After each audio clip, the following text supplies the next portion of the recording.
What's up, everyone? This is Anthony Gallegos from IGN alongside Sergey Titov, executive producer on The War Z.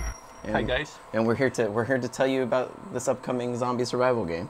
So, Sergey, what's kind of the elevator pitch for The War Z? What is the high level concept behind it? Think of War Z as kind of mix of several genres combined in one game. So it's, if we are talking about like zombie games in general, so think of mix of Left 4 Dead, Dead Island, kind of DayZ mod, and Minecraft. Okay, Minecraft is not exactly a zombie game, but that feels... There are zombies in Minecraft. Yeah, there are zombies in Minecraft. So, and that's kind of... War Z is a mix of all of those. So you have kind of three pillars of the gameplay for War Z. One is survival and world exploration, so where you get into the world and explore the world. Right, and, which is what we're kind of hearing. Yeah, this that's like... basically what we are doing right now. The second pillar is social interaction between players and how they collaborate and work in the world together. And third one is more like what we call the rebuilding society after zombie apocalypses, and basically people and players working on building new society, and whatever it will be, it may be like good, bad, and ugly. So we don't know how it will turn out. So when you drop into the world of the War Z, you kind of are. It takes place in Colorado. This first map that you guys are releasing with. It's we called it internally Colorado, but it's not like 100%. Exactly. Yeah, it's an interpretation. Yeah. It's a world, yeah. So that's our first map. We have more maps in the works, but that's first one. And you basically drop into the world, and you don't know how world works. You don't know what the world mechanics are, and you start exploring and basically trying to find out like all things about the world, all things about zombies. And so a big part of the sort of what kind of makes, the mechanics behind the War Z is that on top of, besides fighting zombies, you're also having to kind of stave off things like starvation, yes. Dehydration. Also, I take it there's like there's like medical needs, which is why you have bandages. Yeah, painkillers like those.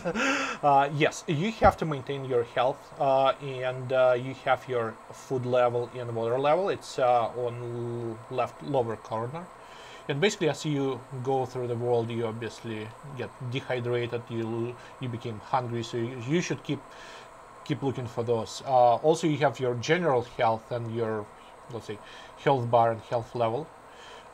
If you got hit, it goes down. If you got infected by zombies, it can go down as well. So the world that we're seeing before us, how big is the world, the initial map of the War Z? So initial map is about 160 square kilometers. Yeah, that's about 60 to 70 square miles. Okay. So that's about your size, and the vast majority of the world knows kilometers. Yeah, it's just yeah, us dummies who don't. So obviously there's a day-night cycle to what's going on. Yeah, right now, so we are kind of like it's dawn of new day, and our day-night cycle is around 4 to 5 hours of real world. So basically, if you play in the game for like 8 hours straight, you'll get like a couple days in the game. So where do the zombies in the game tend to spawn? Do they tend to spawn around like areas that are necessary, like for supplies, or like how do you encourage players to engage with zombies?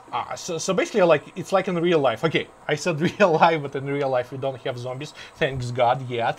But zombies are spawned where people lived, and because zombies are not exactly like some outer world creatures, they are just people who lived there, and then they got infected, they became zombies. So that's cities, single houses, and everything. And obviously, you will find supplies where they belong. So it's general stores or other people's houses, or maybe even some. So for example, we are approaching town right now where there is small church that was used by survivors to kind of barricade and build their own base there. So I hope there is some supplies there, and we'll find it out. But first thing you want to do when you are approaching city, you want to kind of look and try to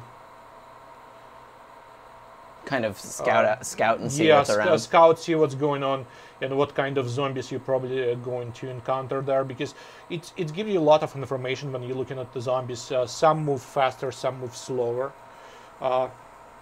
some just stand still, and by observing how many faster or slower moving zombies there, you can kind of like say, okay, is it a dangerous place for me to go or not? Sure. I think this place, okay, we'll see how it goes. There's a lot of them down there. Yeah. and so the zombies, as far as how they detect you, that's what's up on the upper right-hand corner of the screen. Yes.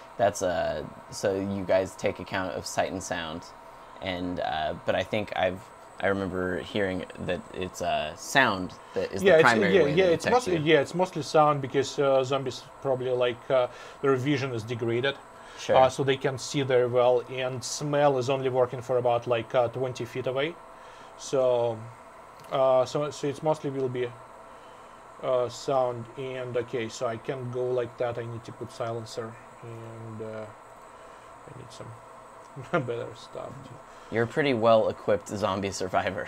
Yes, I am developer, so it's like only way for me to go right now, like almost all guns blazing and like into the city, because under normal condition players will probably won't be able to find well-equipped gun like sure, that. the type of player that would have the kind of equipment that you have, this is someone that's put in a lot of time and done a lot of exploring and done really well for themselves. It's a lot of time, like really a lot, because weapons are rare, ammo is even more rare, and attachments for weapons are really, really, really rare. But players will all start with a flashlight, right? Which they can use as a rudimentary weapon if they have to. Yes, flashlight is actually quite usable melee weapon. So I'll try to, let me show you. I'll try to get closer to that dude from behind. Oh.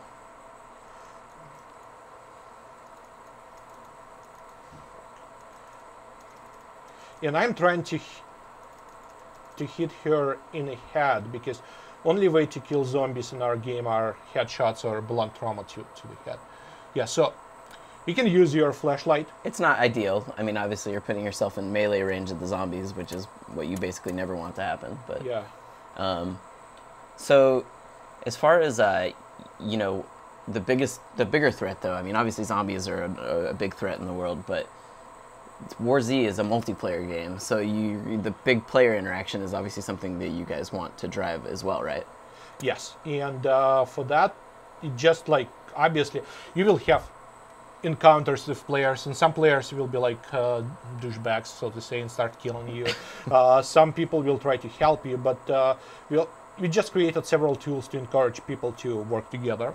One of that tools is what we call the user-created missions.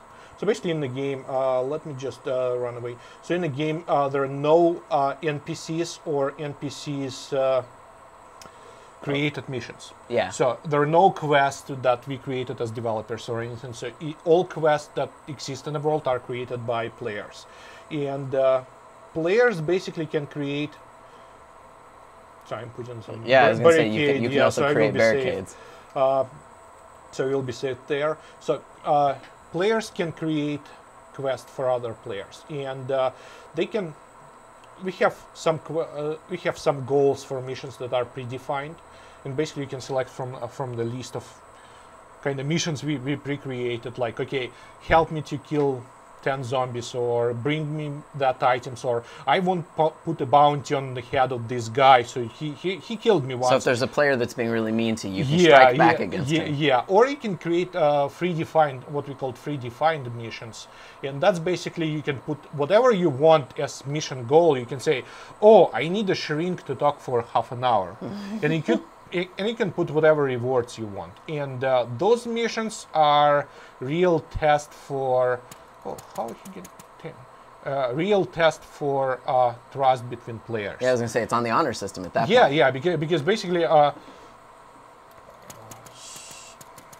mean, I will take this time to note that everything that everyone's seeing, this is a pre-alpha build it's pre-alpha of the build. War Z. Yeah. I mean, that's the thing, is that you guys are planning on doing you don't even have a firm release date for sure, like a wide release date, because from what I understand is October is a target that you guys want to start letting in a small group of people and then grow it out from there. Yeah, we are targeting for October, for let's say mid of October, for start our kind of first public access to the game. And then as far as pricing goes, the plan is to have the War Z release as like a $30 standalone game.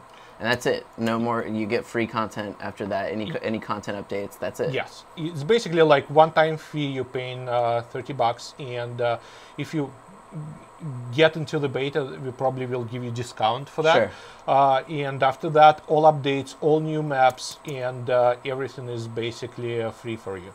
So you don't have to spend a cent on playing the game. Though you guys do support the game or have plans to support the game to some degree through optional microtransactions as well.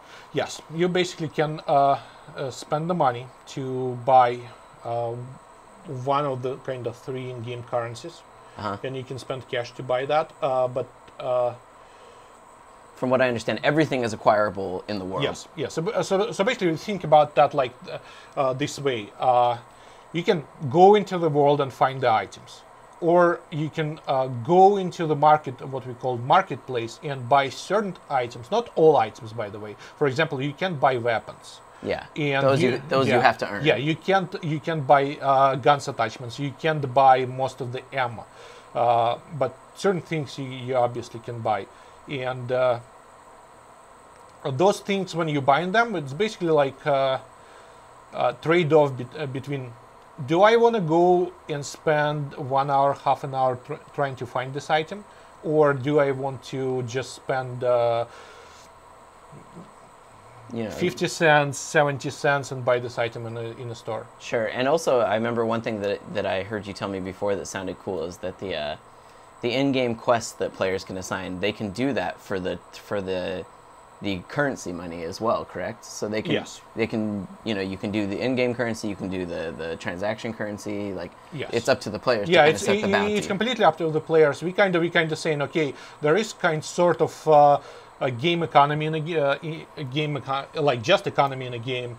We have gold as universal currency. Sure. We have dollars, which are kind of like, there is huge inflation, obviously, so you need lots of them. But at the same time, we don't enforce that on players. So we're saying, okay, that's common denominators in the game, but you can use whatever you want to pay for stuff in the game.